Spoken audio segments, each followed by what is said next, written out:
जयशंकर जी देखें, मतलब जो बड़े ज़बरदस्त जिनका मैं हमारे आपने बात की बिलावल भुट्टो है का बयान भी एक मजाक है, एक सरकज़म बन जाता है। देखें, जब अगर आप बात करें जयशंकर की तो वो डेफिनेटली पता चलता और पुराने पापी ये है अब विदेश मंत्री पाकिस्तान के। है बस वो भुट्टो जिंदा रहेगा, पाकिस्तान मर जाएगा। अभी एक इंटरव्यू डॉक्टर जयशंकर ने दिया, 3 घंटे का इंटरव्यू, इतना बड़ा शीट एग्जाम के लेके नहीं यार, इतने जय हिंद दोस्तों, मेरे चैनल मोदी देश में आपका स्वागत है। दोस्तों, इस वीडियो को लाइक शेयर और मेरे चैनल को सब्सक्राइब करना मत भूलिएगा। तो दोस्तों, आज पाक मीडिया बात करे कैसे जयशंकर जी ने 3 घंटे का इंटरव्यू दिया है लल्लन टॉप यूट्यूब चैनल को, जिसके सब्सक्राइबर 28 मिलियन है। तो पाकिस्तानी मीडिया कह रहा है कि पाकिस्तान का कोई भी विदेश मंत्री 3 घंटे क्या 1 घंटे भी बैठ के किसी भी चैनल को इंटरव्यू नहीं दे सकता। और पाकिस्तानी मीडिया कह रहा है कि जिस बंदे ने इंटरव्यू लिया था उसके पास जो कागज़ था वो बहुत सारे पन्नों का था और उसमें बहुत सारे सवाल थे, और जयशंकर जी ने हर सवाल का जवाब दिया और किसी को भी मिस नहीं किया। और उन्होंने वहाँ पे फॉरेन पॉलिसी पे अपनी जो नॉलेज है वो भी दिखाई, और कैसे वो भारत के हर महत्वपूर्ण टाइम पे मौजूद थे उसके बारे में उन्होंने वहाँ पे बातचीत की। तो पाकिस्तानी मीडिया जयशंकर जी के इंटरव्यू स्किल को देख के हैरान हो गया। दोस्तों, ये वीडियो बहुत ही मज़ेदार है, तो इसे पूरा जरूर देखिएगा। तो चलिए और इंतजार न करके वीडियो देखते हैं। जयशंकर जी देखें, मतलब जो बड़े ज़बरदस्त जिनका मैं हमेशा मुतक़िद हूं, उन्होंने बड़ा मुश्किल ये दौर गुजरा है आगे भी। फॉरेन मिनिस्टर की अगर बात करें, जैसे डॉक्टर एस जयशंकर है, बड़ी बड़ी स्टेटमेंट्स यूरोप को सुना खरी खरी अगर मैं कुछ सुनाते हैं यूरोप को, जिनके सामने आपको पता है कोई बोलता नहीं है। और हमारे मुल्क में तो हमारे जो एक्स पीएम थे वो कहते थे कि ऑर्डर जो है ना पीछे से आते हैं। वो साइफर का मामला भी अभी तक चल रहा है कि अमेरिका का एक लेटर जी पाकिस्तान में दिखा दिया, क्यों दिखाया ये वो। तो उनके फॉरेन मिनिस्टर और अपने फॉरेन मिनिस्टर में कितना फ़र्क देखते हैं। और मिसाल के सामने मैं ये कहती हूँ कि हमारे फॉरेन मिनिस्टर थे बिलावल भुट्टो जरदारी और उस तरफ थे डॉक्टर एस जयशंकर। तो इन दोनों को आप किस किस लेवल पे देखते हैं? लेकिन डेफिनेटली जैसे आपने इंडिया और पाकिस्तान की बात की, इंडिया इंडिपेंडेंट नेशन है, हम डिपेंडेंट, हम किसी पर डिपेंड करते हैं। हम डिपेंड करें, हम बयान नहीं दे सकते। हम बयान देंगे, पीछे यूएस वाले कहेंगे जी पापा जी हमें बोल देंगे कि ये बयान नहीं देना था, फिर बेटा किधर जाएगा। देखिए, इंडिया को ये सीन नहीं है, इंडिया को पता है पापा भी अपना है, बेटा भी अपना है। हमारे आपने बात की बिलावल भुट्टो है, अब वो बंदे में ना कोई क्रेडिबिलिटी है ना उसमें कुछ है, तो वो क्या बयान देगा जाके। उसका बयान भी एक मजाक है, एक सरकज़म बन जाता है। देखें, जब अगर आप बात करें जयशंकर की तो वो डेफिनेटली पता चलता है कि यार किसी कंट्री को कोई बंदा रिप्रेजेंट कर रहा है कि जी कोई जाके कह रहा है बेगर्स वाला, कोई जैसे आपने बताया बिलावल भुट्टो। अब ये बंदे हम इंटरनेशनल लेवल पे कैसे प्रेजेंट कर सकते हैं जो बंदा 22-20 साल बाहर है, जिसे पता ही नहीं पाकिस्तान में हो क्या रहा है, जिसे ये पता है कि जी मेरा नाना भुट्टो जिंदा है, बस वो भुट्टो जिंदा रहेगा, पाकिस्तान मर जाएगा। ये जो डेकेड रहा है from a foreign policy perspective, it has been the most successful in many decades for India. और अभी एक इंटरव्यू डॉक्टर जयशंकर ने दिया, दी ललन टॉप नाम की यूट्यूब चैनल है, जो इंडिया टुडे का हिंदी, सौरभ द्विवेदी नाम के वो, मतलब बहुत बड़ा चैनल है, कुछ 27-28 मिलियन सब्सक्राइबर्स हैं उनके। तो उस चैनल पे 3 घंटे का इंटरव्यू, आपने कभी देखा है किसी मिनिस्टर को 3 घंटे का नॉन स्टॉप इंटरव्यू देते हुए ऑन फॉरेन पॉलिसी इश्यूज?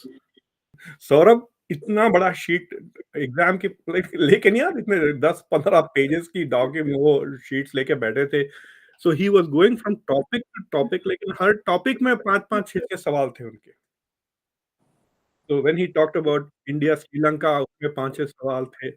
फिर जब वो इंडिया चाइना, उसमें 10-15 सवाल थे। तो इस तरह से पहले 45 मिनट्स तो पर्सनल लाइफ थी, लेकिन उसके बाद सवा 2 घंटे was just about India's foreign policy.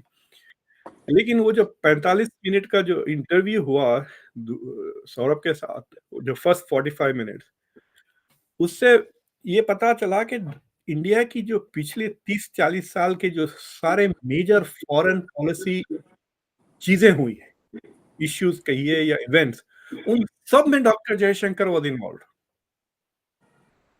Sri Lanka का जो मसला था, ये वहां पे गए थे इंचार्ज बनकर। मालदीव्स में जो हुआ, जयशंकर वाज देयर, चाइना में he was ambassador, career start हुआ रशिया के साथ। और मजे की बात यह है कि जो तो ये जो एक्सपोर्ट मैनिपुलेटर और भिखारी है और संधि है नवाज शरीफ का, पंजाब की हमारी जो मोहतरमा चीफ मिनिस्टर साहिबा है, उनके ससुर और पुराने पापी, ये है अब विदेश मंत्री पाकिस्तान के। आई पिटी डॉक्टर जयशंकर।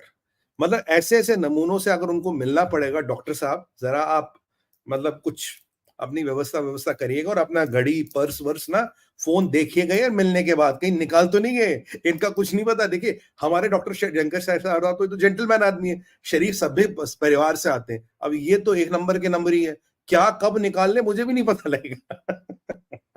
अगर आप मुझसे पूछें कि सबसे बड़ा फॉरेन पॉलिसी का जो चेंज मेकर क्या था, वो इंडिया और यूएस की न्यूक्लियर डील। उसमें उस डिस्कशंस में जो जॉर्ज बुश के साथ प्राइवेट मीटिंग हुई थी, उसमें भी डॉक्टर जयशंकर थे। ये 2005 की बात कर रहा हूं आपको। सो इसमें जो मोदी का जो क्रेडिट जाता है ना, it is to make him the foreign minister. और ऐसे ही लगता है कि डोमेस्टिकली जो पूरा का पूरा नैरेटिव है वो प्राइम मिनिस्टर मोदी बिल्ड करते हैं, और ग्लोबली वो जो नैरेटिव है वो डॉक्टर जयशंकर बिल्ड करते हैं। और दो ही लोग हैं दोज ऑब्वियसली वोट तो मोदी साहब लेते हैं, देन बड़ा एक है डेमोक्रेसी लेकिन बड़ा कंट्रोल्ड नैरेटिव पार्टी और स्टेट लेके चलती है। चलिए दोस्तों, इस वीडियो में बात करते हैं। तो जयशंकर जी के लिए 3 घंटे का इंटरव्यू कोई बड़ी चीज़ नहीं है, क्योंकि जयशंकर जी ऐसे भी नेगोशिएशन में बैठे हैं जो 10-12 घंटे चली है, जिसमें 6 घंटे सिर्फ बातचीत ही हुई है। तो जयशंकर जी के लिए 3 घंटे बातचीत करना या सवालों के जवाब देना, ये उनके लिए कोई बड़ी चीज़ नहीं होगी, क्योंकि उनका जो लाइफ एक्सपीरियंस है वो ऐसे नेगोशिएशन में ही बीता है, और उन्हें पता है कि किस चीज़ का कैसे जवाब देना है, और उनके पास नॉलेज भी इतना है कि वो किसी भी सवाल का जवाब दे सकते हैं, और ज़रूरत पड़ी तो इतिहास का लेसन भी दे सकते हैं। और इंटरव्यू में उन्होंने कहा कि कैसे उन्होंने जो न्यूक्लियर डील थी उसके नेगोशिएशन में भी वो मौजूद थे। तो उनका जो स्किल है नेगोशिएट करने का या इंटरव्यू देने का, वो बहुत ही पुराना है, और अपनी जो वर्किंग लाइफ है वो इन्हीं चीज़ों में उन्होंने गुजारी है। तो 3 घंटे का इंटरव्यू उनके लिए कोई बड़ी चीज़ नहीं है। पाकिस्तानी नेताओं के लिए बड़ी चीज़ होगी, क्योंकि उनके पास ऐसा कोई एक्सपीरियंस नहीं है, ना ही वो इतने स्किलफुल है। और आखिर में मैं ये कहूँगा कि पाकिस्तान के जो नए विदेश मंत्री है, जो पहले फाइनेंस मिनिस्टर थे, तो पाकिस्तान की इकोनॉमी की जो उन्होंने हालत की, तो पाकिस्तान के फॉरेन पॉलिसी की क्या हालत करेंगे, वो आप पाकिस्तान की इकोनॉमी को देख के सोच सकते हैं। तो चलिए देखते हैं कि फ्यूचर में क्या होता है। दोस्तों, ये वीडियो देखने के लिए बहुत शुक्रिया, और हमारे चैनल सब्सक्राइब करना मत भूलिएगा। Thank you very much.